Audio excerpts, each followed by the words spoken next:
1, 2. The broadcast is now starting. All attendees are in listen-only mode. Hi everyone, welcome to the Public Square Atlanta webinar on ways to stop sex trafficking around Atlanta. I'm Jason Parker, the Community Outreach Manager for Public Broadcasting Atlanta, and I'll be moderating the session today. If you have any questions, please use the questions box at the right of your browser to ask questions, and we'll try to get those answered by the end of the session. As you probably know, Atlanta is a hub for sex trafficking, and many of you wonder what we can do about it or want to learn more about the problem. Our guests today have offered to share their experiences and insights into sex trafficking around Atlanta and what you can do to help. Just a brief disclaimer, the comments and opinions that the panelists are going to express today are their own and don't necessarily reflect the opinion of Public Broadcasting Atlanta or publicsquareatlanta.org. And so with that, I will turn it over to our first speaker. Well, actually, I should say we have 3 speakers today. Charles Powell, who is the author of Not in My Town, Exposing and Ending Human Trafficking and Modern Day Slavery. Cheryl DeLuca-Johnson, who is the director of StreetGRACE. And Kimberly Johnson, who is a commercial sexual exploitation of children advocate and the principal of JohnsonPR. So I will turn it over to Charles to give us some big picture view of the sex trafficking trade. Charles? Well, before I begin, I'd like to thank Public Square Atlanta for this opportunity to be involved in this webinar, and I hope it's informative to everyone who is logged on. I didn't know I was a slave until I found out I couldn't do the things I wanted to do. And those are the words of Frederick Douglass, former slave and abolitionist. I learned a lot from the reading, from the writings and the life of Frederick Douglass. It was not exactly the beginning for me in fighting against human trafficking. That came when I was working in the war on drugs in the 80s. I worked undercover in a particular city in the southeast, and I discovered that there were these women from foreign countries being brought into these spas and massage parlors, and I could tell very quickly something wasn't quite right. And so I contacted my superiors, and they told me, this isn't the war on prostitution or even sex trafficking, not that they even had the word for it back then. This is the war on drugs. Put your attention there. It never really sat quite right with me, though. To look at the city of Atlanta and to try and gauge the modern diaspora, if you will, of people from other places to here with regard to human trafficking, sex trafficking, we look at the mid-90s. We look at Atlanta becoming one of the emerging hubs along with cities like Cleveland and Houston and Orlando and Washington. Atlanta's airport was chosen as a main entry point for a Thai trafficker who brought 90 women in during the years between 94 and 95. And he selected Atlanta because Atlanta's preparing for the Olympics. And he knew that that would be, a place he could begin his sex trafficking business, and was very successful. One of the things that this points up is a thing you don't hear very much these days, is that human trafficking, modern-day slavery, is very, very much supported by, and the profits go to, in great part, organized crime. Very few people talk about that, and one of the reasons is a lot of people don't want to name ethnic groups or what have you because it's politically incorrect to do so or whatever. But I think that with regard to human trafficking in Atlanta or anywhere else in the United States, the number one thing we have to do is be very, very honest about, it is what it is, and we have to work to deal with what it is. So going all the way back to the 90s and coming up to the present, there was quite many years before anyone started to say, hey, we have a problem here. And even in the modern times that we're living and working in, a lot of people want to talk most immediately about child sex trafficking, child prostitution, and that is certainly a problem. But our research and our investigations across the United States have shown us there's exponentially more women between the ages of 18 to 40 than there are children. Now, that doesn't diminish the need for us to fight this issue of child sex trafficking with everything that is within us, and we need to do that, and we have to do that.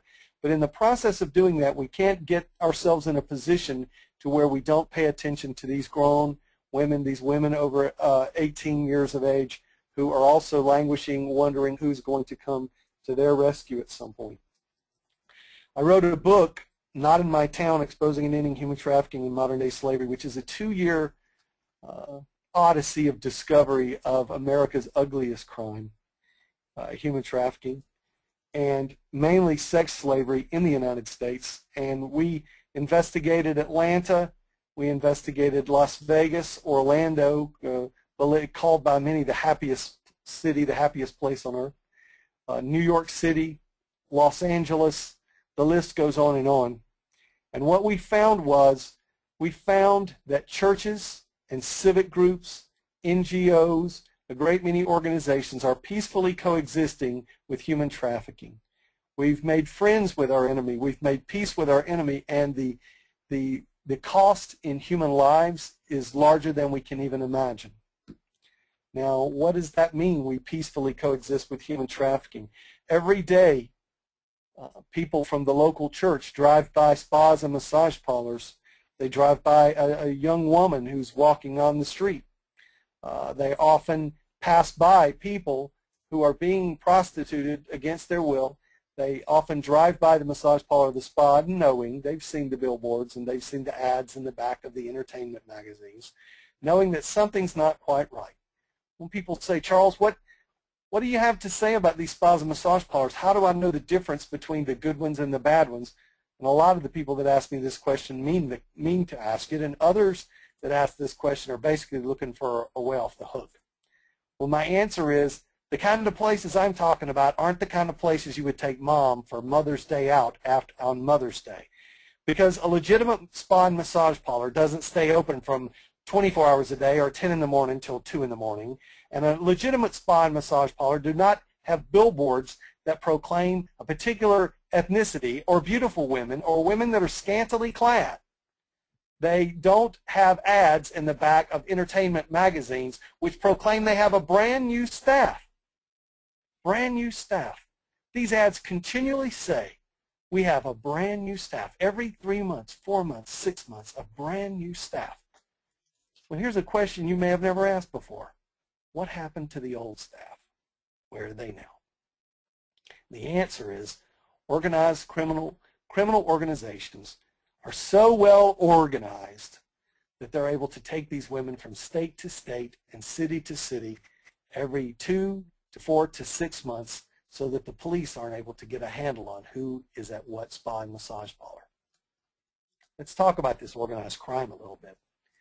In the southeastern United States, most spas and massage parlors are owned and are run by Korean organized crime, sometimes for their client, sometimes for their boss from time to time, Chinese organized crime. And while this is a loose confederation of groups, they still are very organized. In Franklin County, Georgia, which is a small rural county north of Atlanta, heading towards South Carolina border there, 1, then 2, then 3, then 4 spas, massage parlors opened up in a short amount of time. And one would think, well, these local law enforcement people aren't going to possibly be able to get a handle on it. But actually, they were able to do so because they had something that Atlanta needs and Las Vegas needs and every other city needs. They had the will and the desire to fight. And that's one of the things most sadly missing in many, many cities I've seen across the country. We saw in Franklin County the law enforcement work with community members, and before long there was so much pressure placed on these people. They knew it wasn't going to be a place where they were going to be able to make their ill-gotten monies, and so before long they left. And they went to Savannah, Georgia, where there was a law enforcement set up there that had a great deal of experience with these things, and before long these people were prosecuted and are now serving jail. I am historically, throughout my life, I've been a social justice activist. I've been a civil rights activist. I try to be a person that's there for the least of these. In Atlanta, what we need to do is we've passed a lot of laws, and we've had a lot of coalition meetings. We've had a lot of great seminars and get-togethers and hand-holding sessions, but what we need now is something that Dr. Martin Luther King depended on. It's a thing called direct action.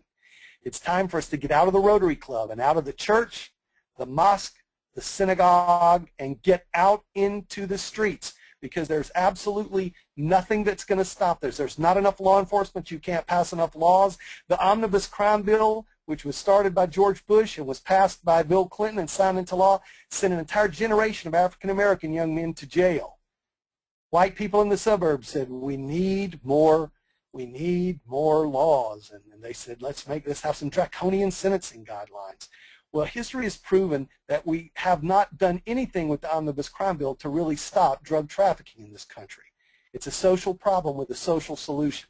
The civil rights movement in the 60s, in the 70s, the Vietnam War protesters. This country always turns not on more laws and more law enforcement and more jails and guns. Our country turns on social change, and social change takes place when we get out into the streets. Let me give you an example of that. Number one, don't do anything illegal, immoral, or unethical, or anything that will get you prosecuted or sued. But let me tell you this. You know, these spas and massage parlors in this town, within a stone's throw of where I'm sitting right now, 6 spas and massage parlors. You know, there's someone that owns those spas and massage parlors. And, you know, if all we have to do is find out who owns these properties. And then the news media, NGOs, people should call up the people that own these real estate holdings and say, why are you profiting from prostitution for sure, and possibly from human trafficking? We need to ask people some hard questions and demand an answer. That's what direct action is all about. We need to be on the streets, not hating the prostitutes, not hating the prostituted women. We need to be on the streets attacking anyone with words, of course, not with violence. Anyone who profits from human trafficking or prostitution, we need to be active and on the streets. And we need to find out who are these people with the billboards. They're profiting. The people that have the ads in the newspapers, the local entertainment rag newspapers, and they're rags for more than one thing. They're not just in name, in substance. Well, let me tell you something. I was interviewed recently in Las Vegas, and they said, well, Mr. Powell, don't you believe in the freedom of speech? And I said, I absolutely believe in the freedom of speech, but your freedom of speech ends at the beginning of my humanitarian disaster. And that's exactly what we have in Atlanta and across this nation. And as my time wanes, I want you to know that it's an honor to be here today. The other 2 people that are going to speak are going to tell you very important things you need to know. Please hear them and know that it takes all of us together and none of us apart that can cause an end to this. And you can check out my book and my work and find out about our investigation at notinmytown.net. There's video and get the book, learn about what we've discovered. You can also check out our organization at mercymovement.com. And it's an honor to be here. Thank you very much.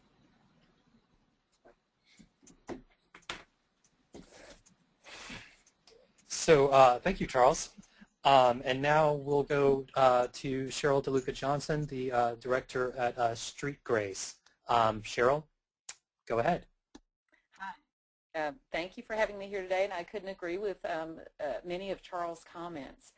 I'm going to give a tiny bit of history on the formation of StreetGRACE and why we're here, and that will explain a little bit better about what we do. But in the year 2000, there was a juvenile justice judge who wrote into the Atlanta Journal-Constitution and said, what are we doing? I have just presided over my 1,000th case of child prostitution. These children are victims. They're not criminals. That particular article got the attention of the mayor, which got the attention of the community. Specifically, just as Charles said, the mayor targeted the faith-based community and said, where are you and why aren't you in this fight? And that was the basis for forming StreetGRACE. StreetGRACE is dedicated to raising appropriate awareness in order to mobilize people to action. So not just awareness for awareness sake, because that's simply frustrating, but to raise awareness that will actually galvanize the resources toward those places where they can actually move the pendulum of social change. We do that in 3 areas. One is raising appropriate awareness. So if you don't know about the issue, there's certainly nothing you can do about it. We do go to the Capitol. We do believe that legislation is important. We don't believe that it's everything. However, when we first began, when StreetGRACE is only 3 years old, when we first began, we had an alliance of 8 churches, 12 community partners, and 75 volunteers. Now we have 65 churches, 58 community partners, and more importantly, 1,600 active volunteers who are involved in the lives of children to make change around this issue. So StreetGRACE was formed to come between the resources and those nonprofits giving direct aid. I do believe that if all we do is raise awareness, that nothing will change. I also believe that if we don't raise awareness, that nothing will change. But the areas that we focus on, again, awareness and Cheryl, I'm sorry. Excuse me, one moment. I'm sorry, Cheryl. Can you speak up? Some of the listeners can't hear you. Oh, I'm sorry. Can you hear me now? I feel like I'm on that television ad. Yeah, we're good. I mean, on the, yeah, can you hear me now?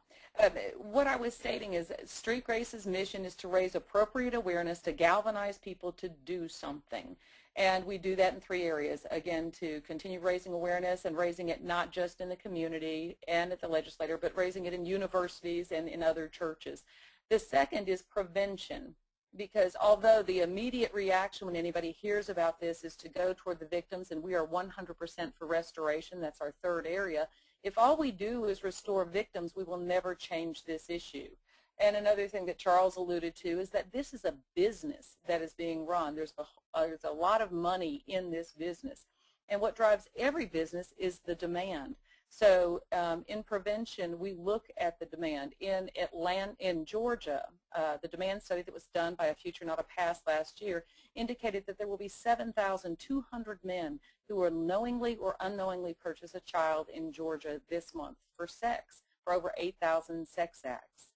And the reality is although people want to think of this as an inner city problem, and I think Charles pointed out Franklin County and all these other places that it occurs, 42% of the phone calls that came in on that study were from north of the perimeter. And if you look at the demographics that are north of 285, it tends to be a middle class, somewhat affluent white neighborhood. So, you know, these are the things that we need to look at, that it is not an isolated event in an isolated place, that it happens all over. And as Charles also pointed out, not just in Atlanta, but in other cities. So the thing that we want, one of our key messages is that everybody can make a difference. In prevention, we also encourage, because we know the risk factors that make children, and then these children become the adults that Charles was talking about also, is that the risk factors include homelessness and poverty and lack of educational resources, all sorts of things that we can address in order to make these children less vulnerable. And I know it's often referred to as modern-day slavery.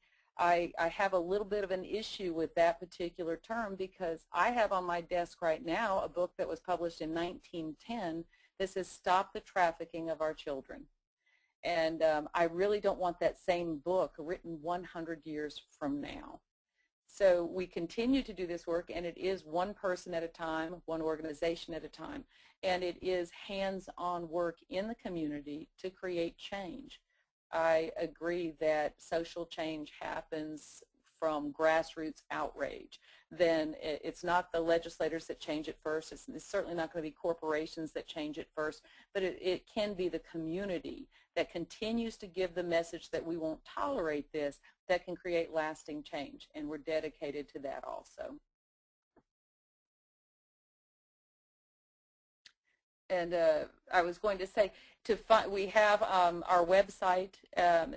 We do a matching program of your gifts, talents, your interests to one of the 58 partners that we partner with in their volunteer opportunities. And we get reports back from those community partners. They're all vetted to make sure that they fit in with the vision and mission of what we're trying to accomplish. And they are located all over the state of Georgia. I guess I should say the website, www.streetgrace.org.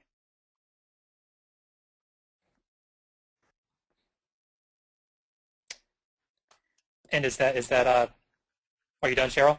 Yeah. Well, I think I am. I mean, ours is basically an overview. I know we wanted to leave time for questions and answers at the end. I don't know if anybody's going to give the specific information for Georgia on this particular aspect of it, which is not all trafficking. We are specifically the commercial sexual exploitation of children. If no one else is, I can certainly give some of those stats.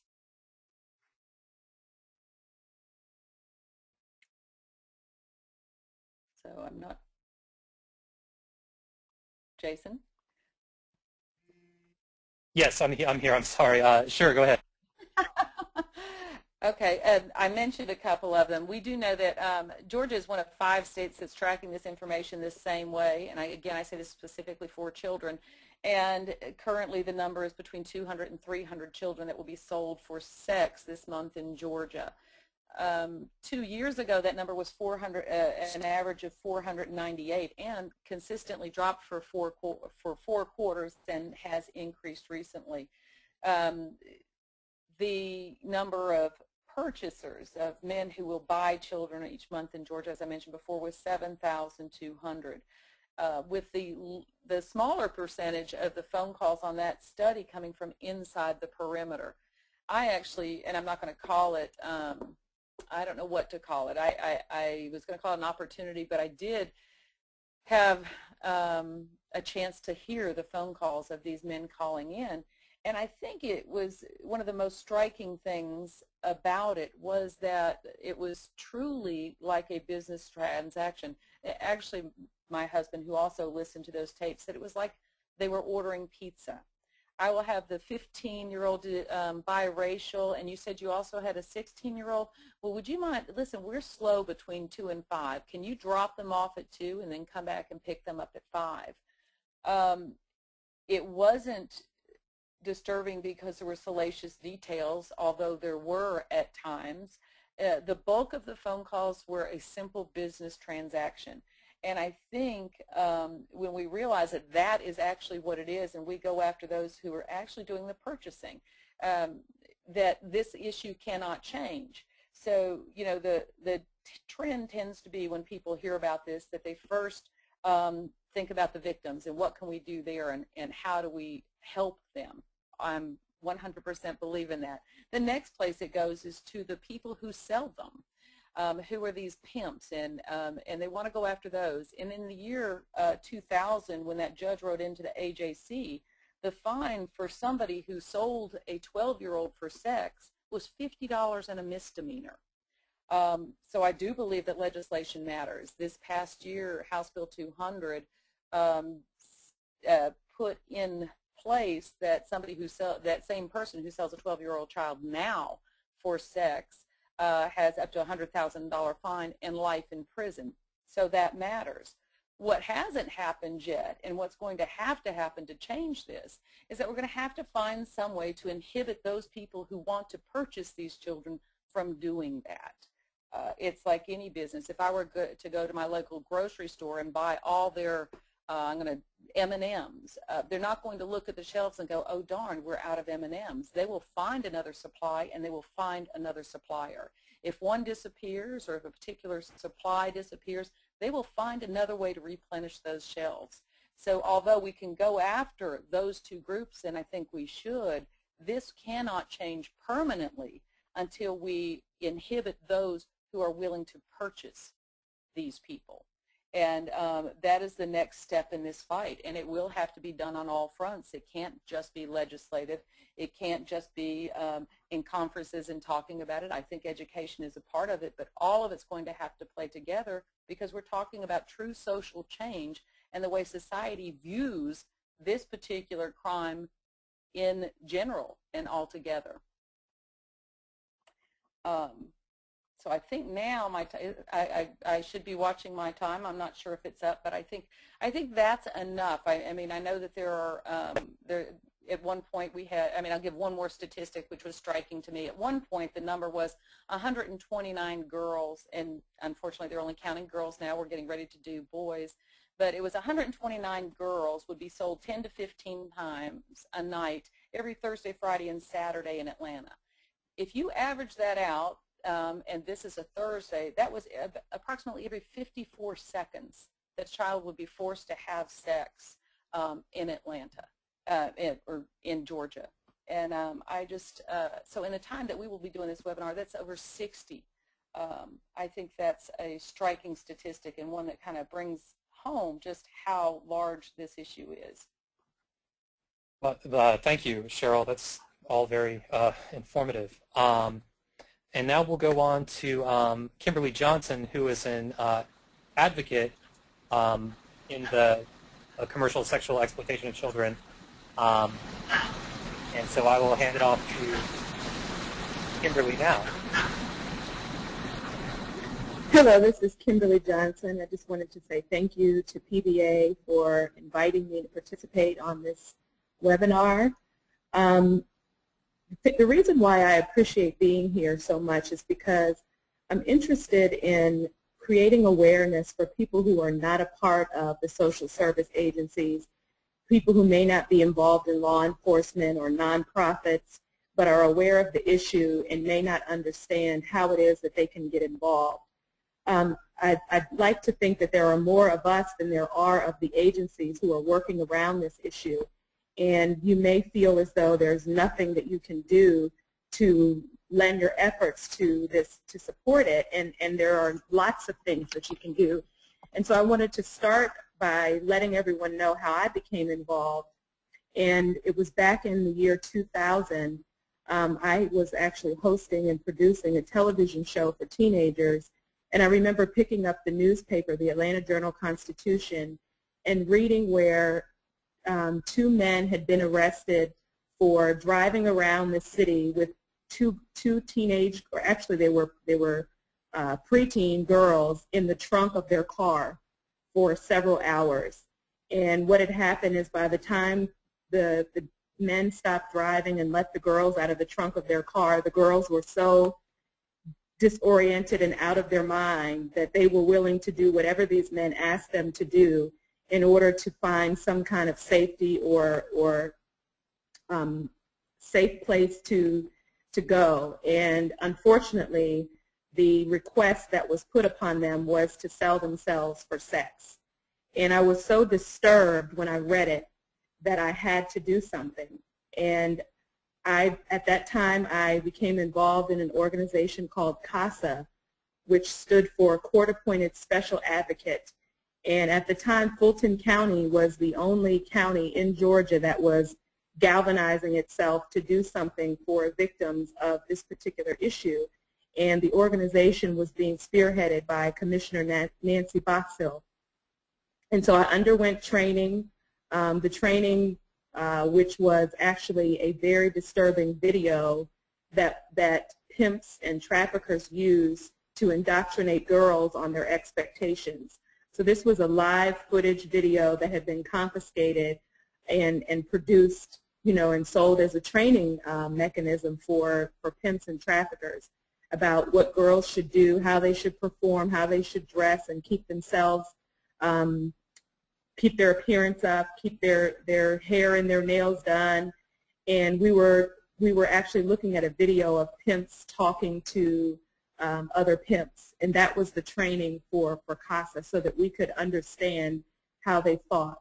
That was part of the training. In addition, we were also taught that there were very few safe places for these girls to go, and what was happening is that their families were being threatened when they were put in these safe homes, and the pimps were driving right up to the facilities and waiting for the girls to come out and putting them right back on the street to go to work. They were threatening their families. They were telling them they were going to kill them. They were going to put hits out on them. And so CASA was actually established to mentor the girls and to mentor them through the legal process in order to bring these pimps and these traffickers to justice.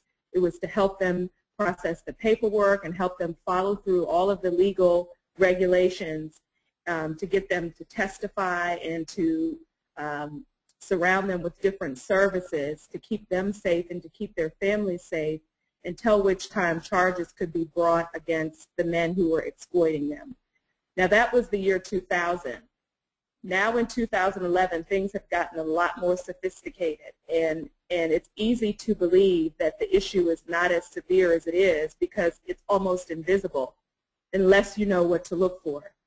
Because of the power of the internet, a lot of this is happening behind closed doors in places that you can't see, because it's no longer just girls standing on corners.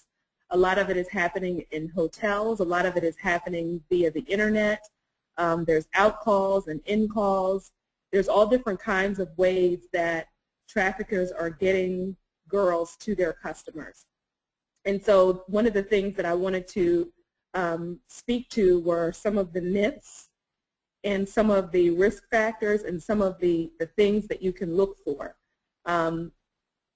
There are people in schools and in different nonprofits and different social service agencies that are called mandatory reporters.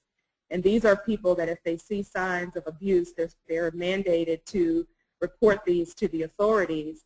But just as a private citizen, you may come across some of these same signs, some of these same indicators that girls are being victimized. And there are numbers that you can call and organizations that you can go to refer victims and to bring attention so that the girls get help. But some of the more common myths, and there are a lot of them, but some of the more common myths are that children in the commercial sex industry are quote-unquote bad kids, or the girls that are involved are quote-unquote promiscuous.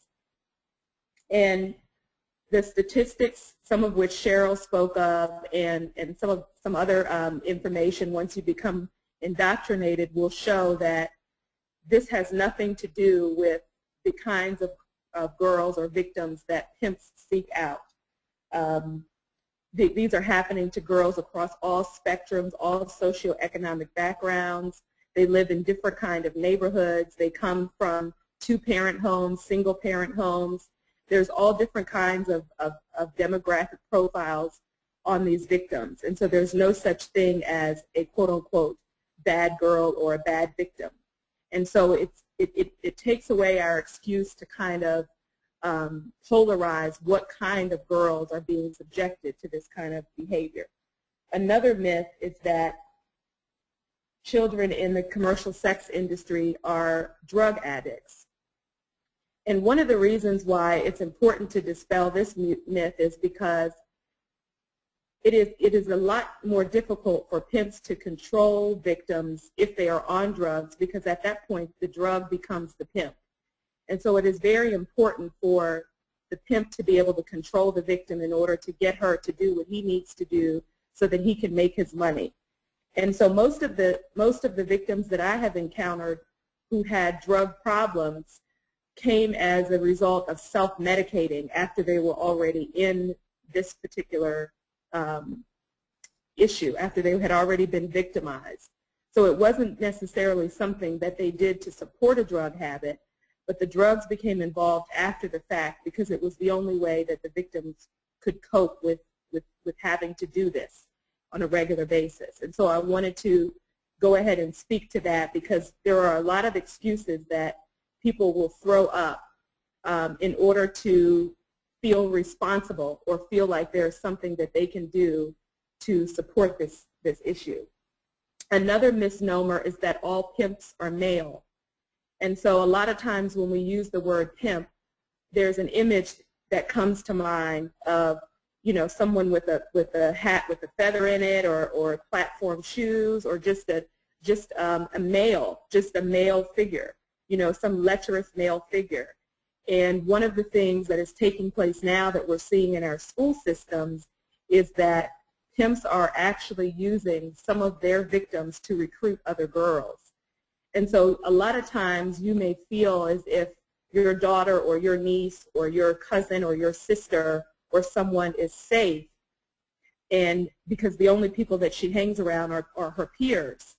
But you need to be aware that there have been occasions where girls have been asked to go to a friend's house for the weekend for a barbecue, you know, at the uncle's house or at the father's house, not knowing that the uncle or the father was actually the exploiter.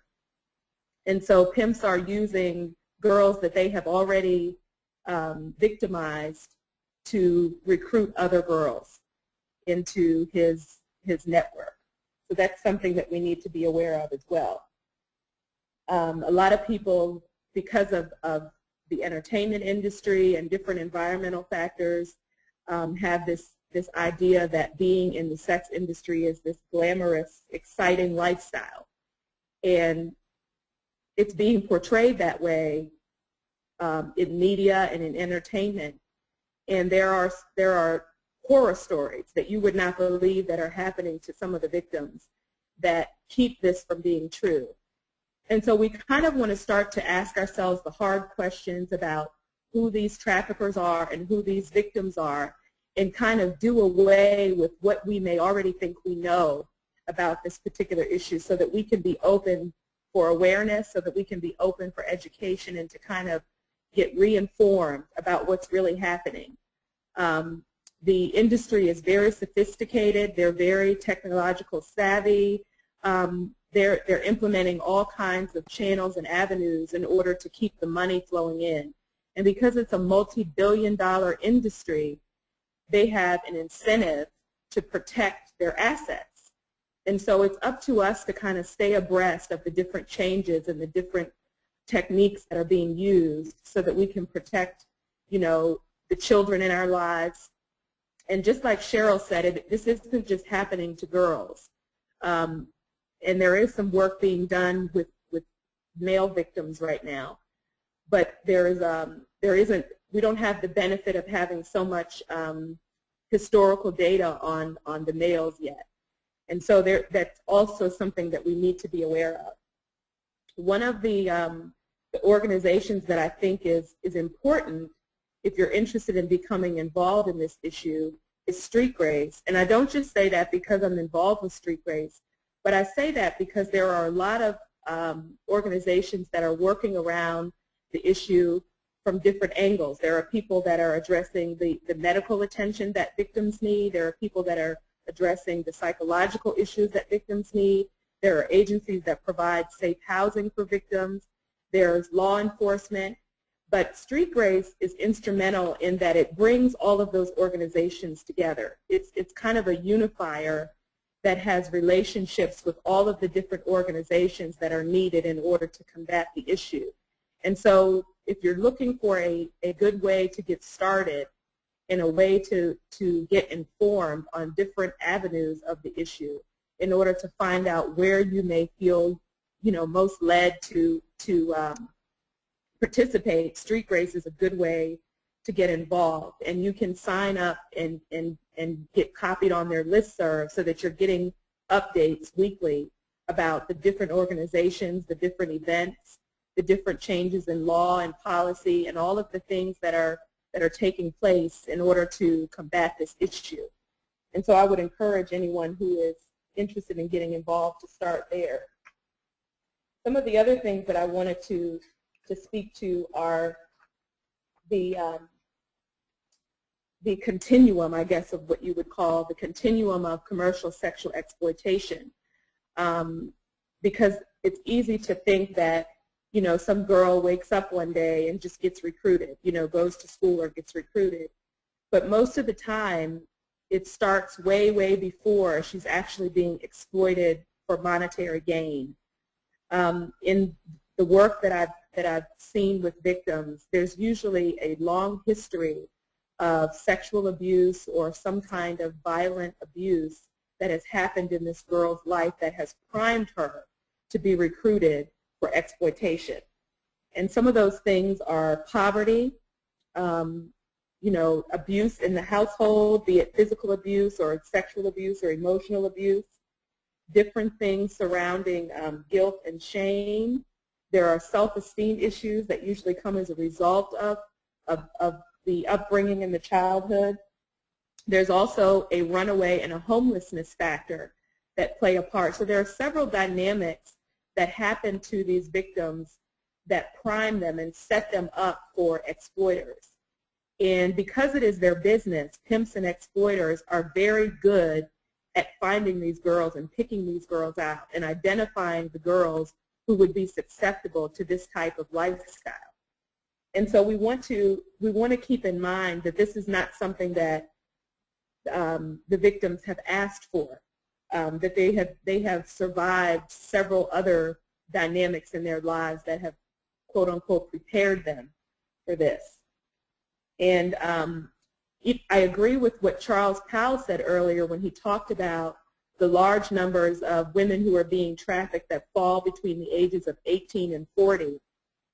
And a lot of times people will look at that age and consider that woman an adult and assume that she made a choice to be in that lifestyle.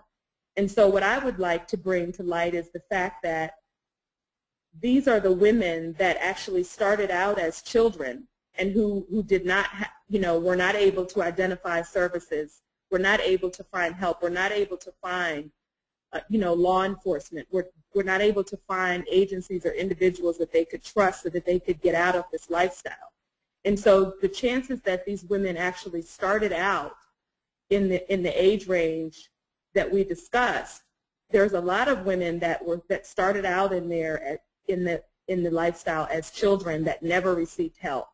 And because of all of the years of being involved in the lifestyle, it became more and more difficult for her to break the bond that she had formed with exploiters and to see herself out of that lifestyle. And so because we have documentation of children who have been through different social service agencies, who have been to DFACS, who have been to child abuse centers, who have been to different agencies and services, and exploitation was not the issue at that time, or it was not identified because professionals had not been trained to look for those particular signs and risk factors, they somehow slipped through the cracks and became adults who were involved in the industry. And that doesn't necessarily mean that every woman who falls into the adult age range was also a child victim. In some cases, particularly with international trafficking, they were promised jobs as adults, or they were promised opportunities as an adult woman, and they were introduced to the lifestyle as adults.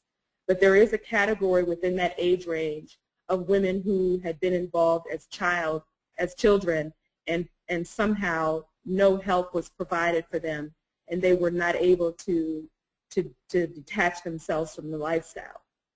So those are just some of the things as we go to our jobs, as we go to schools, as we go to just in the community, and we see different things are happening. If you've stayed at a hotel and you've seen, a teenager checking in at the front desk with an adult male, and there was a question raised in the back of your mind, but you didn't really know what it was. You didn't know what it looked like. You didn't know what to say or who to notify.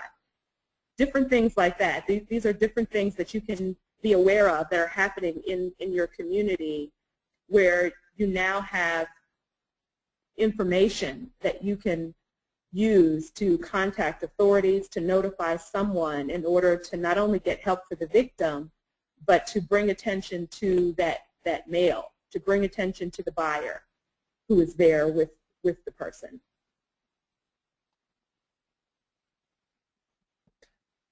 Well, thank you, Kimberly. If you're done, I think we'll move on to questions. Yes, I think I'm done. All right, thank you. So we have a question here for Charles, asking whether these spas that he mentioned are licensed by the city or monitored by any government agencies. So Charles, can you address that? Yes, in various cities and states across the country, there are different policies with regard to this, both with regard to a state, a county, and or city governance of what happens with massage therapy. In the state of Georgia, to be called a massage therapist, one must be licensed by the state.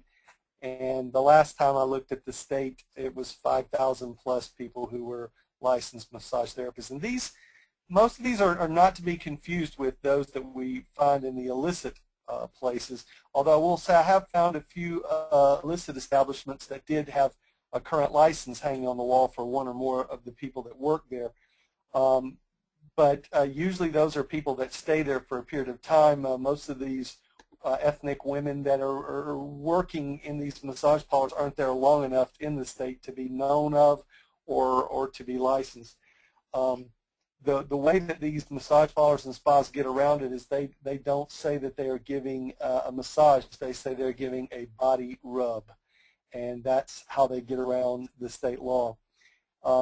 While I have the microphone one more minute, I just want to also say that something that I didn't have a minute to say anything about was that one of the big problems we face nationwide, and especially also here in Atlanta, is the issue of hobbyists, which are sexual tourists in America. Hobbyists actually have their own forums, their own billboards, their own places where they speak with one another about a particular place that has new women or a new girl. I was in New York City recently working with one of the major networks, and I showed them a spa that a hobbyist had posted about, and the actual person posting had glorified in the fact that he had been told by the girl in broken English that he was her very third customer. It's the third time she'd ever had sex in her life, and he sort of complained for a minute in his post about how she didn't know how to do anything, but then he glorified in the fact that he was one of the very first persons to debase this person and to use and to rape this person. And so this is a problem that is here in Atlanta and around the country. And I agree with the ladies. We have to find a way to prosecute these hobbyists. We do have laws in place in most of the states. They're working to get laws and better laws to prosecute these people. And we should prosecute them and be very active about it. The thing is, I was in the process of meeting and speaking with people from one of the three major networks who kind of had the idea and the attitude that they knew pretty much everything about human trafficking, but I learned that day they didn't know anything about hobbyists. So everyone, including me, has something to learn every day on this issue. It's constantly changing. But that's the answer that I have about spas and massage parlors and licensing. Thank you. All right. Thank you, Charles. And now we have a question for Cheryl. Cheryl, can you tell us what research there is that supports your findings about sex trafficking in Atlanta? Yes, and actually I want to say that one of our policies is that we don't state any statistics we cannot cite. So the demand information, that's the information about the men who called in to purchase, and the 7,000 number, was from research done by a Future Not a Past commissioned through, I think, the Shapiro Group, and it was completed last summer. The numbers that we talked about, the number of girls, which is a count that's done every quarter, is now done through the Governor's Office of Children and Families. And that information is found on their website and is updated quarterly. And I actually think that I know that was started with the Shapiro Research Group, and I believe that they continue to do that, but they do it for the Governor's Office of Children and Family at this point. Thank you, Cheryl. And then we have one more question for Kimberly. Can you tell us a little more about how young are the children being recruited in schools, and what is anything being done in the schools to counteract that recruitment? How pervasive is it in the school system? I don't think that it's safe for us to put a limit on which schools and which ages are being recruited. I think it's important for us to be aware that it could happen to any kid at any time. I know one of the things that StreetGRACE is doing with the Speakers Bureau, of which I'm a part, is targeting the PTAs and the different schools associations in order to bring more awareness to the school, not only to the staff and the authorities, but to the children as well. So right now, because a lot of the victims that I was aware of are still in school, they were quote-unquote being missed, because it is assumed that as long as their attendance is well and there's no efforts, there's no issues with grades, that they were safe. And what they didn't know is that it was happening, after hours, that it was happening in that dangerous time window between after school and when parents come home.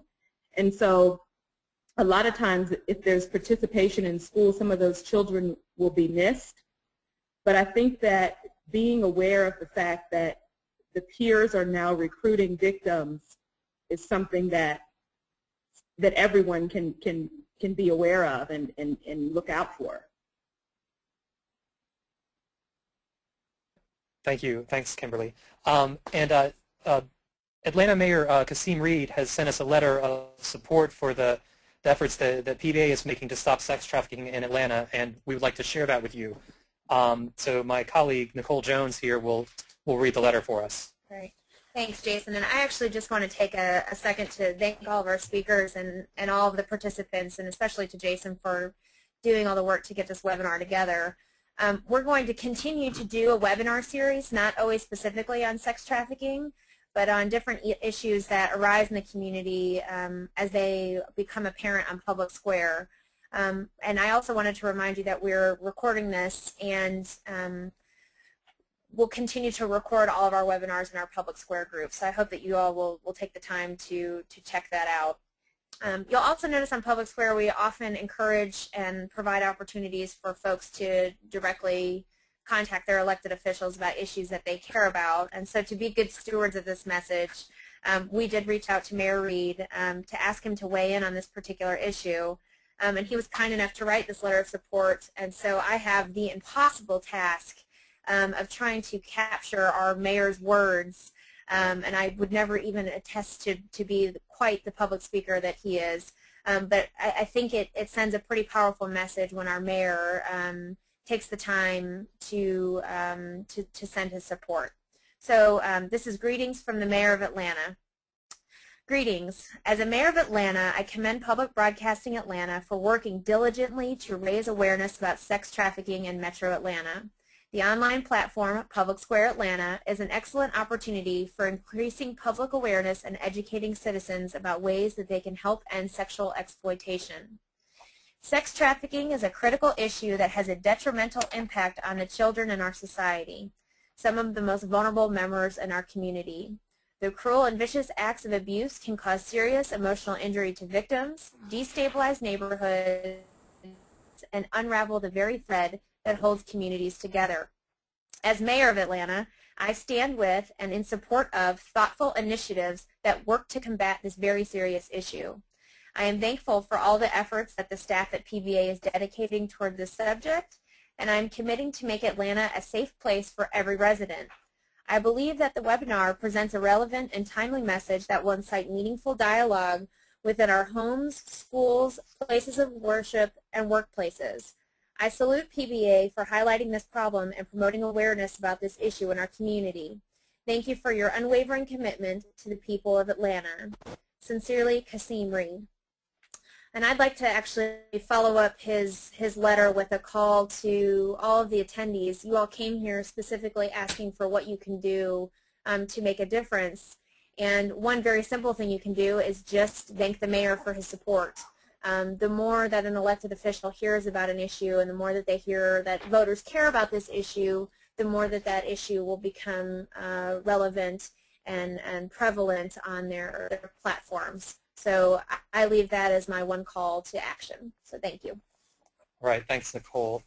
And I would encourage all of you also to, on publicsquareatlanta.org, we've done a series of video interviews with some of the people involved in the fight against sex trafficking in Atlanta. So I would encourage you to visit the site and have a look at those.